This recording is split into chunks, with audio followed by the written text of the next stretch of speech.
पाकिस्तान, एक गरीब देश जो दुनिया को चौंका रहा है। पाकिस्तान दुनिया का वह अनोखा देश है जो दिखाता कुछ है और करता कुछ और। हमारे भारतीय मीडिया, जिसे आमतौर पर गोदी मीडिया कहा जाता है, पाकिस्तान को एक गरीब और असफल राष्ट्र के रूप में पेश करता है। हमें बताया जाता है कि पाकिस्तान में लोगों के पास खाने को रोटी नहीं है, अर्थव्यवस्था तबाह है और देश दिवालिया होने के कगार पर है। लेकिन दूसरी ओर संयुक्त राष्ट्र की रिपोर्टें कुछ और कहानी बयां करती हैं। उनके अनुसार पाकिस्तान में प्रति व्यक्ति भोजन की उपलब्धता भारत से बेहतर है। पाकिस्तान में लोग बेहतर खाते हैं और जीवन स्तर कई मामलों में भारत से आगे है। अब सवाल यह उठता है कि अगर पाकिस्तान वाकई में उतना गरीब है जितना भारतीय मीडिया दिखाता है, तो फिर वह कैसे सबसे आधुनिक मिसाइल और हथियार बना रहा है? कैसे वह उन 5 देशों में शामिल हो चुका है जो खुद 5th जनरेशन लड़ाकू विमान बना रहे हैं? कैसे वह उन 3 देशों में से एक है जो 5th जनरेशन एयर पावर को सक्रिय रूप से इस्तेमाल कर रहे हैं? अगर यही गरीबी है तो हम तो भगवान से प्रार्थना करेंगे कि हमारे भारत को भी ऐसा गरीब देश बना दे। कम से कम हमारा तेजस विमान तो पूरा बन जाएगा।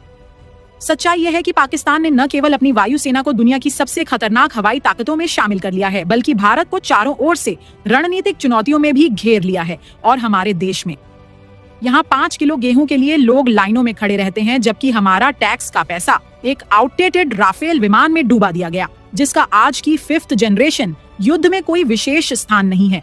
दुर्भाग्यवश हमारे अपने सेवानिवृत्त जनरल जैसे कि जनरल बख्शी, जिन्होंने देश के लिए बलिदान दिए हैं, अब वही पुराना नैरेटिव फैला रहे हैं। पाकिस्तान को नीचा दिखाकर खुद को सच्चा देशभक्त साबित करना चाहते हैं। सवाल ये है, क्या उन्हें कहीं से रिश्वत मिल रही है? वरना 5th जनरेशन के युग में पुराने जमाने के विमानों की वकालत क्यों? अब समय आ गया है कि हम सच्चाई को पहचानें। पाकिस्तान एक ऐसी हकीकत बन चुका है जिसे नकारा नहीं जा सकता। एक ऐसा गरीब देश जो अपनी ताकत से पूरी दुनिया को चौंका रहा है। पाकिस्तान वह देश है जिसने दुश्मनों के साए में पलकर विकास किया है, जहां हर दूसरा दिन सीमाई तनाव से जुड़ा होता है, जहां हर साल आतंकवाद के खिलाफ लड़ाई लड़नी पड़ती है और जहां वैश्विक प्रतिबंध भी लगते रहे हैं। लेकिन इस सब के बावजूद वह देश आज न केवल अपनी संप्रभुता पर कायम है, बल्कि अपनी रक्षा उद्योग को भी मजबूत कर रहा है। क्या यह सब किसी गरीब देश की निशानी है? क्या एक गरीब देश खुद फिजा में दुश्मन के विमान गिरा सकता है? याद है ना 27 फरवरी 2019, जब पाकिस्तान ने न केवल भारतीय विमान मार गिराए, बल्कि एक पायलट को जीवित गिरफ्तार भी किया। वह दिन भारत के मीडिया ने कभी दिल से नहीं भुलाया, इसीलिए आज भी वे पाकिस्तान के खिलाफ जहरीला प्रचार करते हैं। और बात सिर्फ रक्षा की नहीं, पाकिस्तान ने रक्षा के साथ साथ साइबर युद्ध, सैटेलाइट तकनीक और यहाँ तक कि अंतरिक्ष में भी अपनी उपस्थिति का एहसास दिलाया है। भारत जिस देश को पीछे समझता रहा, आज वही पाकिस्तान वैश्विक रक्षा प्रदर्शनियों में अपने ड्रोन, मिसाइल सिस्टम और युद्ध तकनीक के साथ शामिल होता है। CPEC, China Pakistan economic corridor जैसे परियोजनाएं न केवल अर्थव्यवस्था बल्कि भू राजनीति में भी पाकिस्तान को नई ताकत दे रही हैं। चीन जैसे वैश्विक महाशक्ति का विश्वास पाकिस्तान पर है, न कि भारत पर।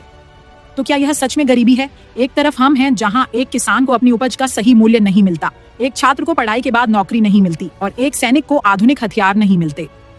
दूसरी तरफ पाकिस्तान है जो युद्ध के लिहाज से आत्मनिर्भरता की ओर बढ़ रहा है। अगर वह गरीब है तो फिर हम क्या हैं? भारतीय जनता को धोखा क्यों दिया जा रहा है? हमारा मीडिया हमें भावनात्मक फिल्में दिखाकर पाकिस्तान को दुश्मन और खुद को पीड़ित बनाकर केवल वोट बैंक हासिल करना चाहता है। हमें गरीबों की समस्याओं से हटाकर दुश्मन की ओर ध्यान केंद्रित किया जाता है, ताकि हम सवाल न करें कि हमारे अस्पतालों में दवाइयां क्यों नहीं हैं, हमारे बच्चों को शिक्षा क्यों नहीं मिल रही, हमारी सेना को आधुनिक तकनीक क्यों नहीं दी जा रही। क्योंकि अगर हम सवाल करने लगे तो असली चेहरे बेनकाब हो जाएंगे।